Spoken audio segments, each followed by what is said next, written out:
Hey guys, Brian Goes Blue. And Coco too. Back again with another movie trip review vlog for you today. Tonight we're going to be going to see Knock at the Cabin, the new M. Night Shyamalan Ding Dong film. Yeah. Dave Bautista and Rupert Grint starring this, as well as some other people I don't know their names. What do you think of this? One of the dads, I recognize him from a Netflix show that I watched that I don't remember what the name of it was.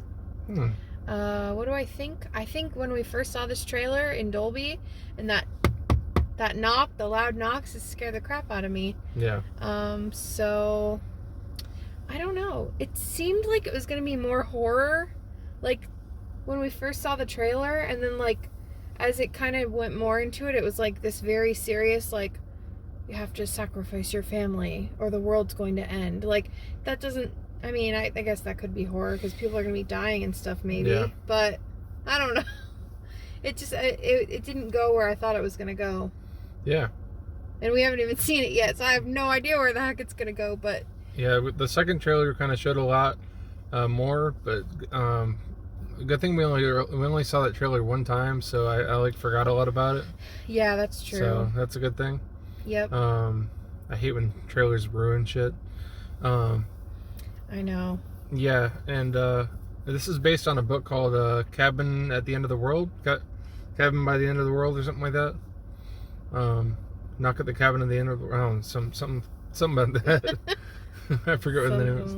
But it is based on a book, which I'm not sure if M. Night Shyamalan's past movies have been based on books at all. But I heard that he has his own twist on this, as you know, he usually does twists. So that's all I've really heard about it. I think Dave Bautista in a little more serious of a role is pretty cool. Definitely like him a lot. Trying to think. Oh yeah, that movie Stewart was really funny with him in it. I never saw that. Yeah, I never saw that one, but it's a funny one. But it's just he's just kind of straying away from the comedy a little bit here, which is cool. Yeah. I'm excited to see if Rupert Grint goes American. I feel like with his most recent roles, he hasn't been using his British accent, his natural accent. He's been using the American voice. So he's got that show that's on Apple Plus, I think. Yeah. And he's American in that. It's from M. Night Shyamalan too. Okay. I think it's called Servant. Yes. Yep. Remember we watched him on Jimmy Fallon, and yeah, he was talking like that. Gonna have like a fourth season, and that's the finale. So. Yeah, so I'm excited to see what this is all about. Yeah, me too. There's got like a little. Is it an Asian daughter? Is it the guy couple? Are they a couple or something? Yeah, they're married, and that's like their daughter. Adopted daughter or something.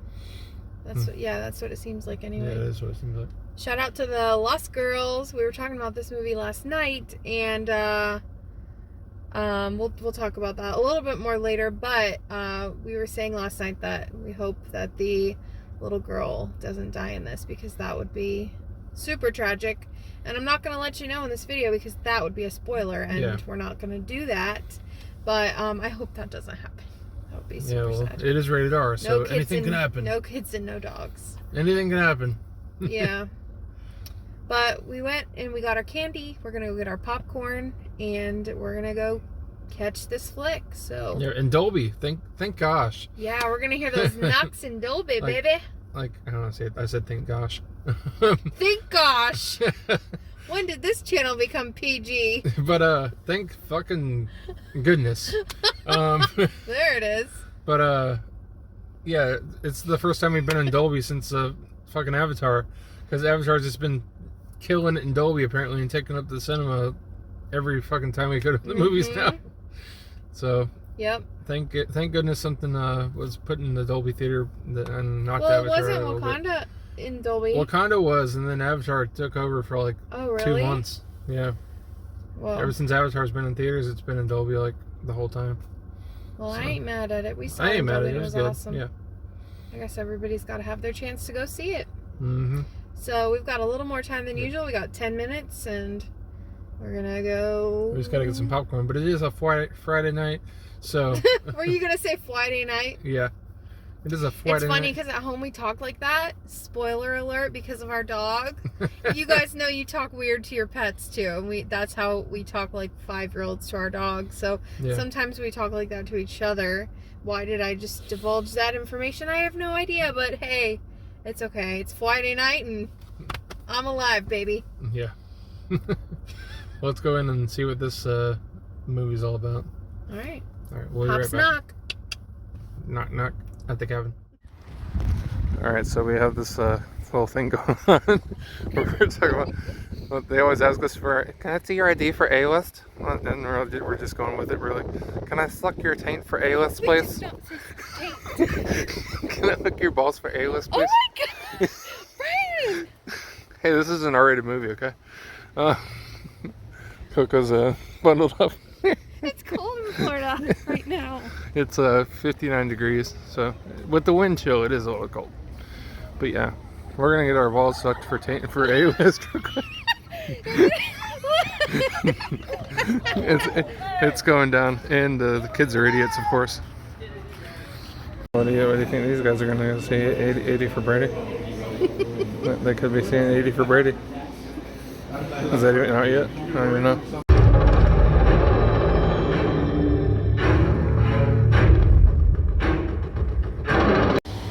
Another M. Night Shyamalan movie in the books. We'll let you know what choice we made when we get in the car. There's your Brady movie. And we're back in the car. Are you singing the Boogie Shoes? I wanna put on my boogie shoes. Just a boogie with you. It's stuck in my head. Okay, so knock at the cabin. Did we say what the movie was about in our intro? No, we didn't. So, you want to go for it? Yeah. So basically, this couple who have an Asian kid they adopted from an orphanage. Mm-hmm. They're staying at a cabin, and these 4 people come to the cabin and say that they have to sacrifice one of them in order for the apocalypse to not happen to the world. So that's pretty much the loosely based plot there. Mm-hmm.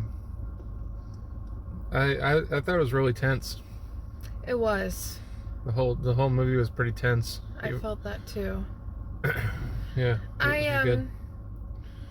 At the end, overall, I really liked the movie. There were some parts that like won me over, but for a good part of it, to be honest with you guys, I was sitting there like, I don't know if I like this. The 4 people that came and claimed that they were there, not against their will, but to save humanity. Mm-hmm. I wasn't believing them.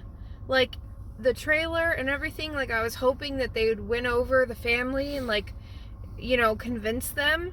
But I was like putting myself in their shoes and thinking, if someone showed up like this, like for me, I'd want to protect my family, and I don't know that I'd believe them. Right. Like I don't know if someone knocked on our door, and I really just don't think I would.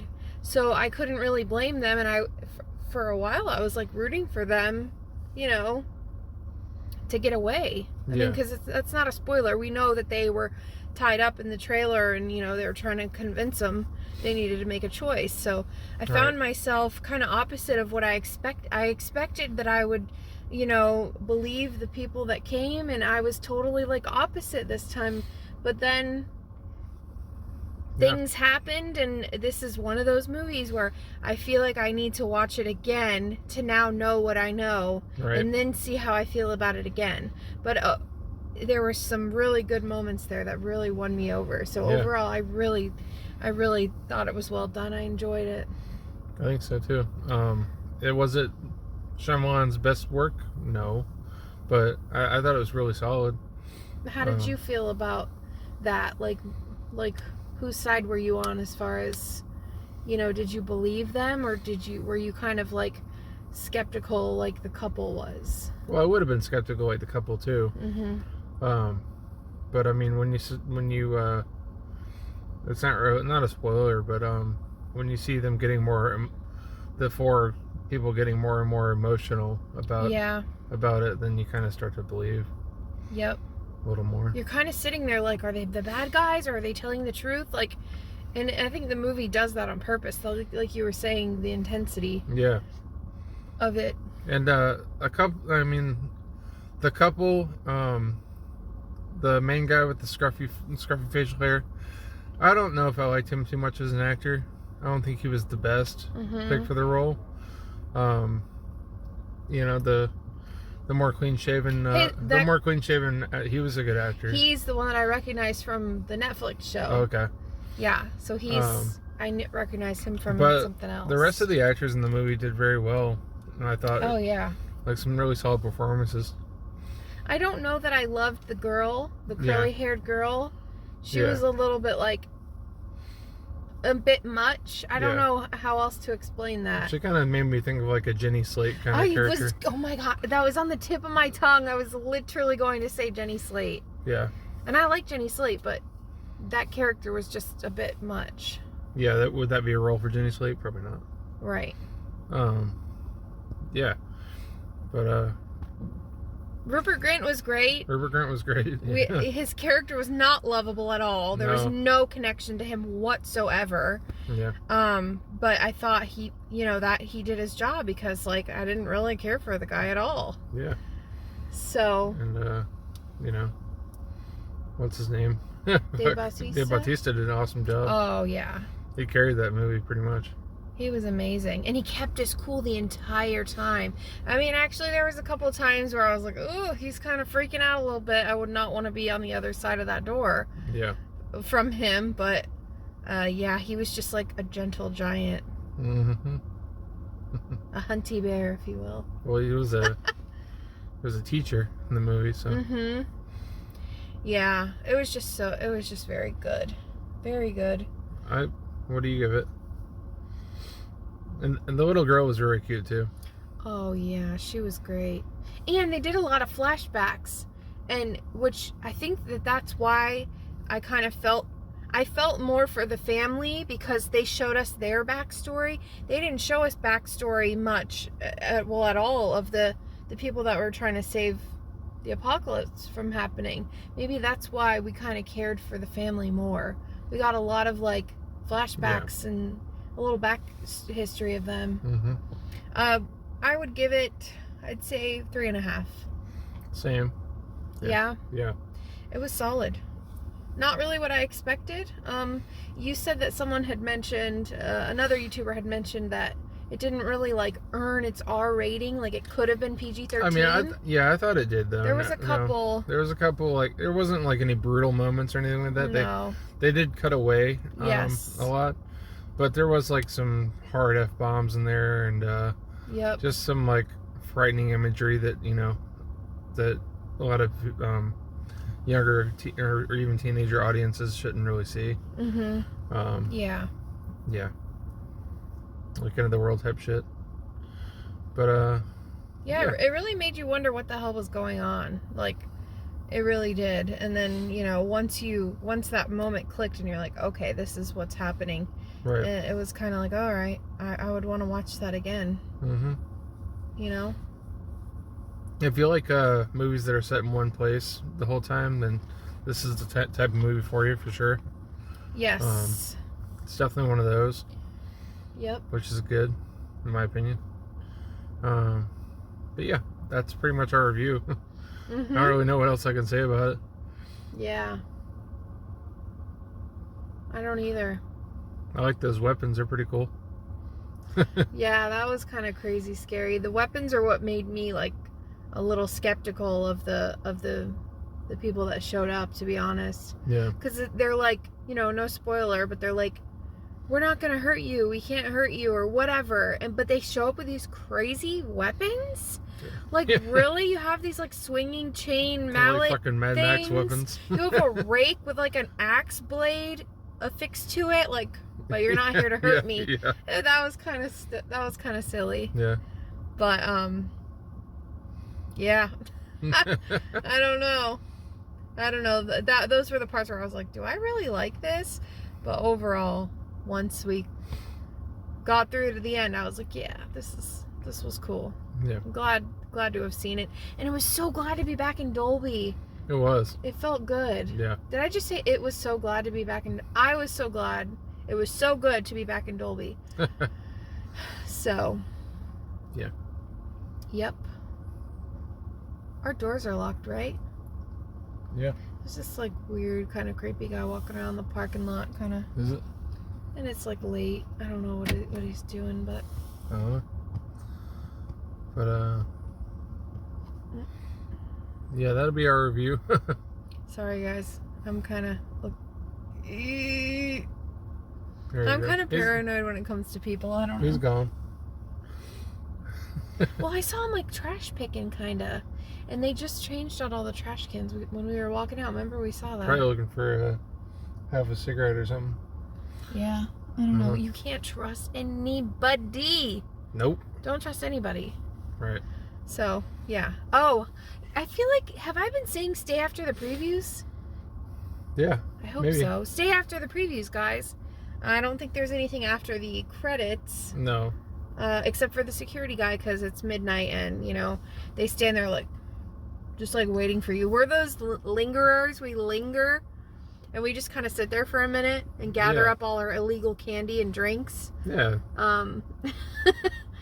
But. Have a good night. Mm-hmm. Yeah. So yeah, we don't have anything scheduled yet for what we're gonna go see next. Yeah, next weekend there's a few movies coming out that we want to see, so we might see one or two. So yeah, we're definitely gonna be seeing Titanic, the 25th anniversary. So be on the lookout for that. I'm a little nervous about seeing in 3D because we're not usually 3D goers, but we don't really have a choice. No choice. But I think it'll be good. I love Titanic so much. Yeah, I've never seen it in 3D, so I mean it's different. Yeah. I saw it in Dolby. I think, was it 5 years ago now? It might have been. I'm not sure. I don't know. It was a couple years ago. They had it in Dolby in the AMC's for a little while. I don't think it was the 20th anniversary. I think it was only a couple of years ago. I don't think I've ever seen it in theaters. Yeah. But you did. You saw that. I've seen it in theaters when it was first out too. So, but we'll talk about that in that video.